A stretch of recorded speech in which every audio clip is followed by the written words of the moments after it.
podemos llegar a esta situación de que el paciente tenía una abrasión, no la detectamos a tiempo, la abrasión continuó hasta que el cable se fracturó. Un cable, pues realmente este tipo de fracturas se producen por desgaste continuo del material, porque quedó muy en la bifurcación costoclavicular y eso funciona como una tijera.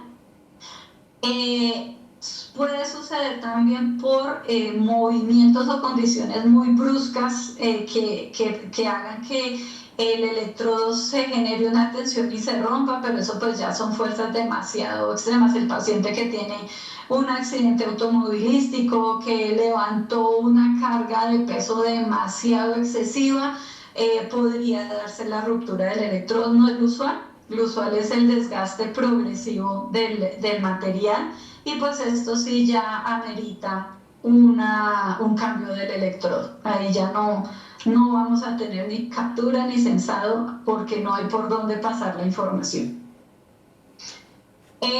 Cuando tenemos estos problemas, pues vamos a tener disminuciones o alteraciones en el sensado, no se ve muy bien el marcapasos, no identifica muy bien el ritmo propio del paciente, hay fallas de captura, alteraciones en la impedancia, mucha interferencia de ruido en los electrogramas. Esto es para mostrarles el síndrome de Twiddler que les comentaba. Este síndrome se produce más comúnmente en niños, porque son muy inquietos, o en adultos que tienen algún tipo de demencia, por la manipulación constante del paciente sobre el bolsillo. Entonces empiezan a manipular y a tocar constantemente el generador hasta que sueltan los puntos de sutura. El generador lo empiezan a girar sobre su propio eje, y al girarlo empiezan a alar los electrodos y hacen un remolino con los electrodos, se sueltan totalmente y se pierde pues las funciones del marcapasos. Generalmente puede provocar pues contracción pectoral o estimulación de bolsillo, que con la estimulación del marcapasos se empieza a contraer el bolsillo del marcapasos.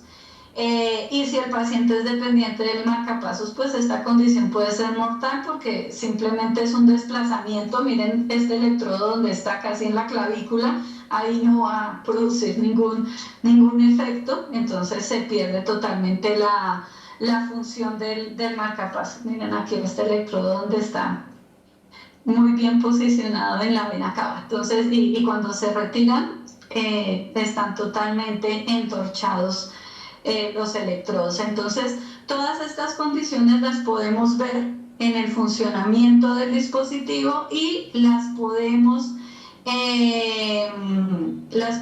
confirmar con los métodos diagnósticos, con una radiografía, con un TAC, para evidenciar realmente qué es lo que está sucediendo. Con esto es simplemente llamar la atención. Siempre revisemos el bolsillo del marcapasos. Siempre que tengamos una alteración en alguna medición en el seguimiento, alteración que nos llame la atención es que entre la medición anterior y la que estamos haciendo hoy haya más del 30% de variabilidad. Averigüemos, listo, solucionamos el problema, ajustamos el sensado, ajustamos la captura, pero averigüemos por qué se produjo ese daño. ¿Es un desequilibrio electrolítico del paciente, o es un problema mecánico? Se está dañando el electrodo, se desconectó, se está soltando del cabezal, se están entorchando los electrodos. Siempre hay que averiguar el por qué para prevenir complicaciones más graves en los pacientes. No sé si con esto alguno tiene alguna pregunta. Mi Pili, si hay una pregunta acá, dice, en caso de un hematoma de bolsillo que requiera drenaje quirúrgico, ¿es necesario reemplazar el dispositivo también? Si el bolsillo no se ha abierto, no. Si el bolsillo ya se abrió y hay exposición del generador, usualmente los médicos prefieren retirar todo el sistema, porque ya hay un acceso directo hacia el sistema endocavitario y el riesgo de una endocarditis es mayor. Pero si está cerrada, posiblemente no se requiere.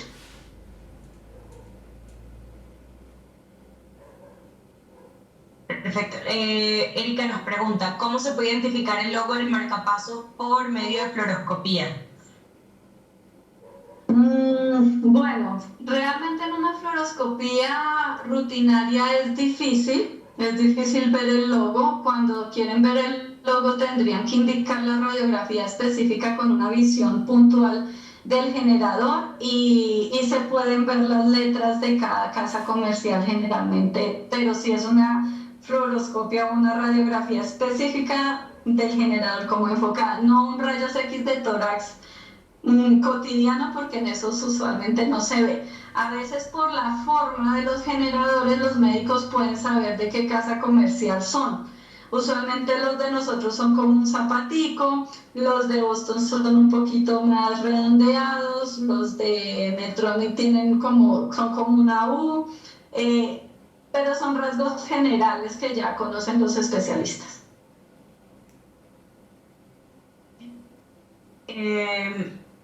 Y bueno, ok, me dicen que si hay alguna forma de identificar el tipo de dispositivo en caso de que el paciente no cuente con su carnet.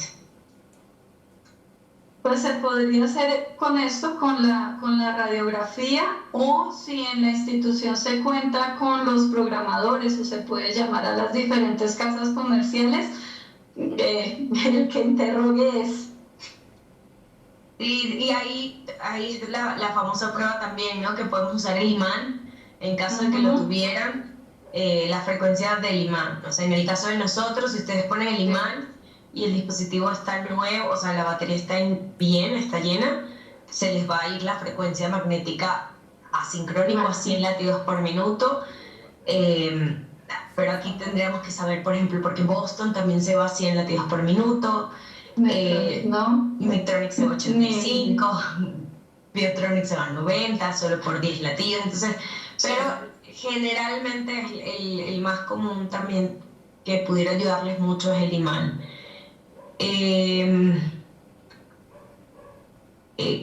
Katy, no sé qué no quedó claro, si nos pudieses aclarar un poquito, porque me pusiste que no está claro, pero por ti nos indicas que quedó pendiente. Y, ok, Rosella nos dice que si puedes referirte al periodo de adaptación del paciente al dispositivo, cuando tienen tiempo de estar en bradicardia. Bueno, el cambio de frecuencia de un paciente que está en un bloqueo, en una bradicardia severa, a la estimulación del marcapasos usualmente no es complicado, porque pues el paciente va a tener una mejor clase funcional y se va a sentir bien. A veces es más complicado en los pacientes que no requieren mucho porcentaje de estimulación. Por ejemplo, un paciente con una hipersensibilidad del seno carotidio es muy sensible, es mucho más sensible a la estimulación. Entre más porcentaje de estimulación tenga el dispositivo, usualmente menos la sienten o son conscientes los pacientes porque la tienen todo el tiempo. Cuando es muy poquita y los estimulan 2, el 3%, ese tiempito de estimulación, esos pacientes sí a veces la sienten un poco más, y sobre todo en la noche. Pero pues el periodo de adaptación sí es como muy personal, depende de qué tan ansioso y qué tan aprensivo al proceso sea el paciente. Pero la mayoría es muy, muy rápido. De ahí depende mucho la educación y el soporte que nosotros le podamos dar a los pacientes. Hay pacientes que se los ponen y después son incontrolables. O sea, que sienten ese cambio y súper bien, o sea, se adaptan perfecto ahí mismo a recuperar su gasto cardíaco y al ratito, o sea, te están diciendo, no, yo no paro, y son señores grandes y te dicen, no para, no para, no para. Y eso es espectacular. Ok, aquí hay una preguntita. Si el paciente está infectado, se retira el material, se da antibioticoterapia y se puede reesterilizar y reemplazar. No es lo recomendable.